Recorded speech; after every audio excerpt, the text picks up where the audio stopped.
Hello friends, welcome to Ainis Kitchen. আজি এটা অতি সহজ ৰেচিপি লৈ আহিছো আৰু এটো হৈছে দৈ চিংৰি। এই ৰেচিপিটো খাবলৈ খুবেই টেষ্টি। দৈ চিংৰি বনাবৰ কাৰণে কি লাগিব চাওঁচোন আহক। ইয়াৰ কাৰণে লৈছো 2 টেবুলস্পুন মগজ আৰু কাজু বাদাম। মগজ আৰু কাজু বাদামখিনি সমান হ'ব লাগিব আৰু এইখিনি মই এনেদৰে পানী দি ভিজাই ৰাখিছো। আধা ঘণ্টা মানৰ কাৰণে এইখিনি ভিজাই ৰাখিম আৰু তাৰ পাছত এটা পেষ্ট বনাই ল'ব লাগিব। এয়া লৈছো মিছা মাছখিনি বাকলি গুচাই হালধি খানি লৈছো আৰু এনেদৰে তেলত ফ্ৰাই কৰি লৈছো।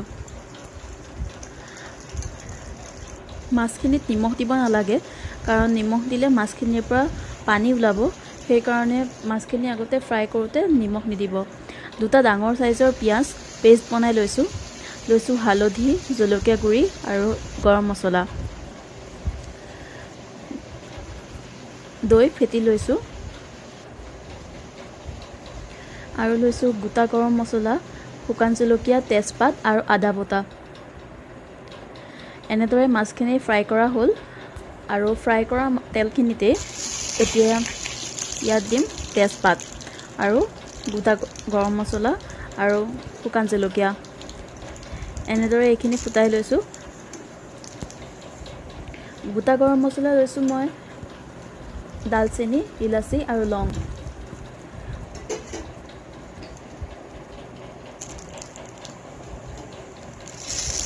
এনেদৰে ফুটাই লম। এতিয়া ইয়াত পিচি ৰখা পিয়াজখিনি দি দিব লাগিব।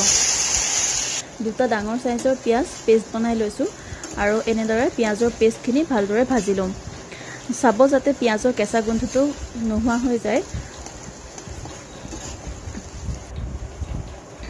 এনেদৰে ভাজি লোৱাৰ পাছত যেতিয়া অকমান তেল বিৰিঙি উঠিব তেতিয়া তাত 1 টেবুলস্পুন আদা বটা দিছো।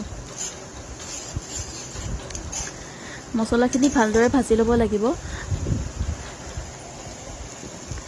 আৰু এতিয়া কাজু আৰু মগজৰ পেষ্টখিনি দিছো। এনেদৰে মছলাখিনিৰ লগত ভালদৰে পেষ্টটো মিলাই ল'ব লাগিব। মই মিডিয়াম ফ্লেমত ভালদৰে মছলাখিনি ভাজি লৈছো। এতিয়া ইয়াত দিছো নিমখ।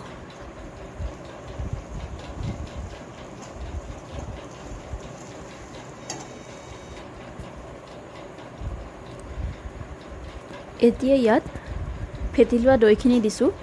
দৈখিনি সদায় ফেটি লৈ পেলাই দিব আৰু এতিয়া দৈখিনি দিওঁতে গেছৰ ফ্লেমটো লোত ৰাখিম।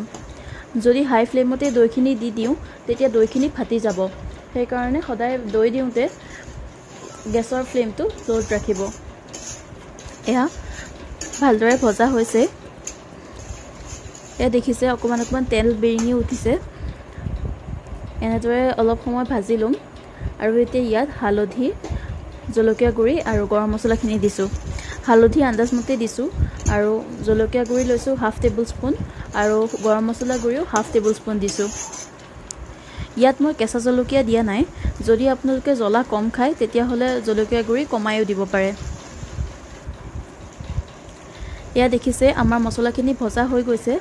এতিয়া ইয়াত ভাজি ৰখা মিছা মাছখিনি দিছো।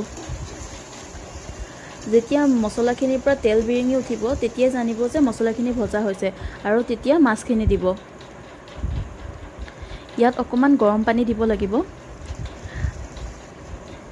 বেছি পনীয়া নহয় তৰকাৰীখন, সেই কাৰণে মই পানী কমাই দিছো। এতিয়া 15 মিনিট মানৰ কাৰণে লো ফ্লেমত ঢাকোন মাৰি থৈ দিব লাগিব।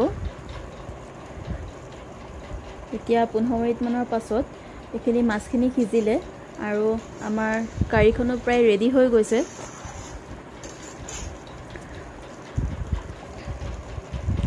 এয়া হৈ গ'ল আমাৰ দৈ চিংৰি।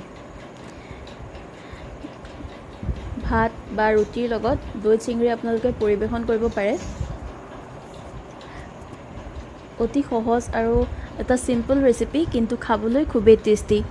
যদি মোৰ ভিডিঅ'টো ভাল পালে লাইক কৰিব, শ্বেয়াৰ কৰিব, কমেণ্ট কৰিব আৰু মোৰ চেনেলটো ছাবস্ক্ৰাইব কৰি ল'ব। ধন্যবাদ।